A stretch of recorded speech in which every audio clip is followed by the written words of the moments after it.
Hi, it's Carl Brower, and I'm standing in front of the 2026 Aston Martin Vantage S.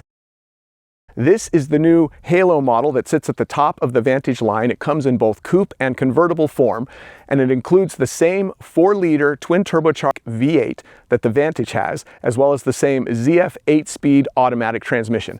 But the way this one's been tuned, it now makes 671 horsepower. That's about 15 more than the base, what is now the base Vantage model, and it makes that at 6,000 RPM, and it makes 590 pound-feet of torque between 3,000 and 6,000 RPM. It's got a very wide torque band, and I've been driving it, and I can assure you that this feels very lively right off the bat.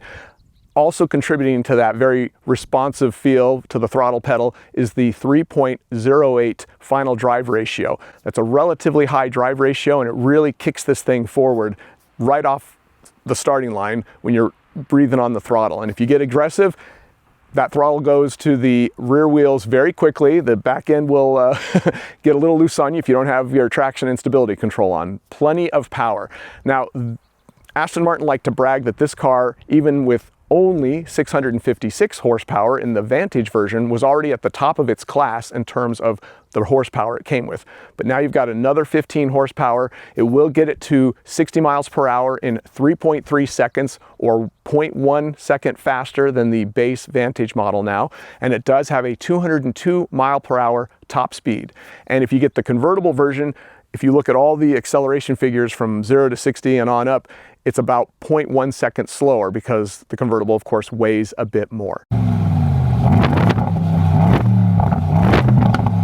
I mentioned that extremely quick throttle response you get from this vehicle, even when you have it in its most base driving mode, because even the sort of weakest or most subdued driving mode is sport mode. And then it goes up from there to sport plus track, then there's an individual mode and a wet mode. And I almost want to try it in wet mode. I'm going to have to do that actually, because honestly, even in sport mode, which is theoretically its most subdued mode short of, a slippery or wet pavement oriented mode like wet, it's awfully aggressive. I feel like the car's transmission shifting, throttle response, and even ride quality is relatively aggressive in the sport mode. There could be like a comfort or a street mode that wouldn't maybe be as subdued as wet as far as throttle response, but would be more subdued than the sport mode. But you've got those 5 driver modes, and in this vehicle, they've done some interesting suspension tuning. They've actually put more attention into the suspension than the drivetrain. It does make 15 more horsepower, but a lot of the work went into things like increased camber in the front wheels and the rear wheels, a solid mounted rear subframe, where the previous one was soft mounted or had some bushings in it. This one's solid mounted, and by doing that, they were able to increase both the overall body stiffness by 5% and the rear connecting points for the rear suspension pickups by 30%. And they say that gives it much more lateral strength for side-to-side motion. So much so that they could increase the camber on those rear wheels and give you more grip going around corners, because it can handle the increased lateral Gs because of that solid mounted rear subframe. All of those things obviously improve the handling performance of this vehicle, and you can feel it when you drive it. They also said that they were able to do a lot of work on kind of making the car a little more comfortable when you're not driving aggressively at lower speeds. Honestly, I mean, I feel like it's not beating you up or anything like that, but it could still be more relaxed. You could still have it be even more relaxed. And I think the beauty, of course, of active suspensions and all the electronics that we've got and all these advanced technologies is how wide of a personality you can give a vehicle between its most comfortable or subdued driving mode and its most aggressive or track-oriented mode. And I feel like this car could have a little bit wider of a spectrum, or the spectrum could shift a little less aggressive and more comfort between those 5 driving modes. But again, if you are an enthusiast and you like driving cars like this, you're going to like the way this one's set up. Beyond that total recalibration of all the suspension tuning and upgrade to some of the components, and also that solid mounted rear subframe, they also softened the transmission mount by 10%. They claim that they're trying to settle and calm the car down a little bit with regard to what the drivetrain's doing, and that makes sense when you think about it. If you've got an aggressive drivetrain with a lot of power and torque and an automatic that maybe has some pretty aggressive shifts, you don't really want all that activity going through the rest of the vehicle. There could be kind of a shock wave that goes through when you're having, say, a really aggressive upshift. So they've softened up that transmission mount, let it move a little more, and maybe not transmit as much force as the drivetrain does its thing through the rest of the vehicle.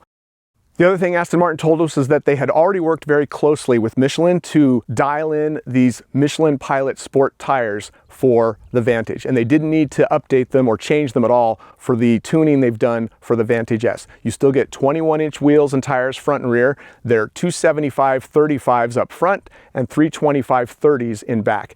And they say that they have a great characteristic in terms of how playful they are at the limit. They have a high grip, and then they have a nice progressive breakaway when you start to go past that grip, which is what we'd all like to have in our high-end vehicle and sports car tires.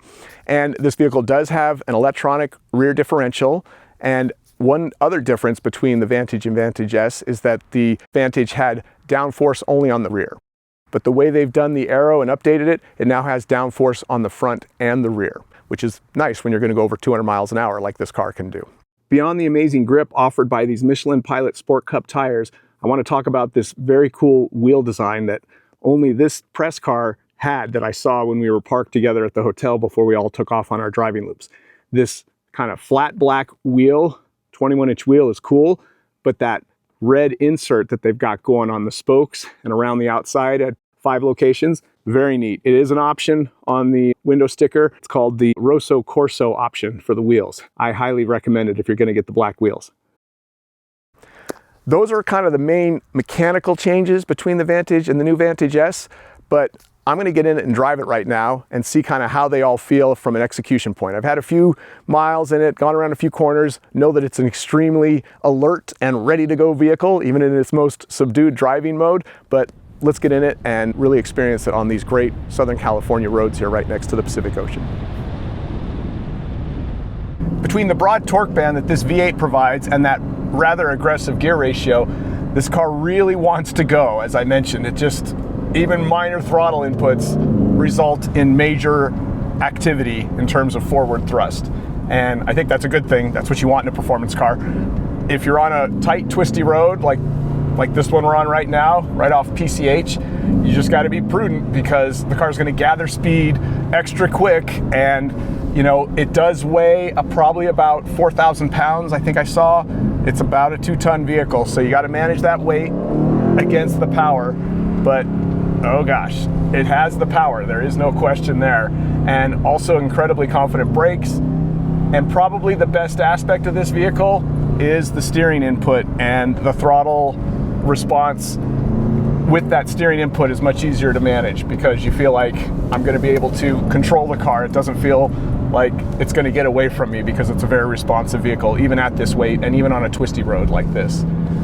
So kudos to Aston Martin for recalibrating this vehicle's suspension in a way that absolutely turns up your confidence and the rotation and nimbleness that the vehicle delivers, even compared to the Vantage, which was already an incredibly fun and effective car on a twisty road. I've still only had it in sport mode, so I'm gonna go ahead and click it up a notch to at least Sport Plus. I'm not sure I need track mode given what I'm already experiencing in sport mode. So here's Sport Plus. Obviously we're gonna get a little more aggressive on everything from exhaust note to throttle response and steering and shifting. Yeah, and this 8-speed, you've got the paddles right off the steering wheel, but wow, in Sport Plus mode, it's pretty cool. This thing's giving me exactly the gears I want. It is upshifting and downshifting exactly as I would do anyways if I was doing it manually. This is really well done. Wow. Yeah, there's a lot of forward thrust provided by this engine. I am so thrilled with the fact that Aston Martin has partnered with AMG and the result of that on everything from the wiring and the interior technology and screens to the drivetrain and the ability for these vehicles to provide quite an entertaining drive under any kind of circumstance. We're now at PCH and we're gonna wow, It's a great exhaust note too. Yeah, that's a really good sound that we're hearing out of this vehicle. Even if my watch is warning me that I'm in a high noise environment. That's right, Apple Watch, and I'm loving it too. So this is really what it's all about. I think what I'm doing right now, cruising along PCH, coming off a tight road on PCH and having the beautiful West Coast ocean here on my right and twisty roads in front of me, this is what these cars are built for, and this is what Aston Martin's going to assume people are doing in them, and this is about as perfect of environment as you can leverage a car like this. While I was noticing how aggressive even the baseline sport mode feels, there's an absolute personality shift when you go to Sport Plus. Ride quality, suspension tuning, and throttle response have really been turned up a notch. I was feeling it almost instantly coming off that last twisty road. Now I've turned on to another one, and yeah, this is a different car than I drove out from the hotel in sport mode. In a good way, especially on a road like this.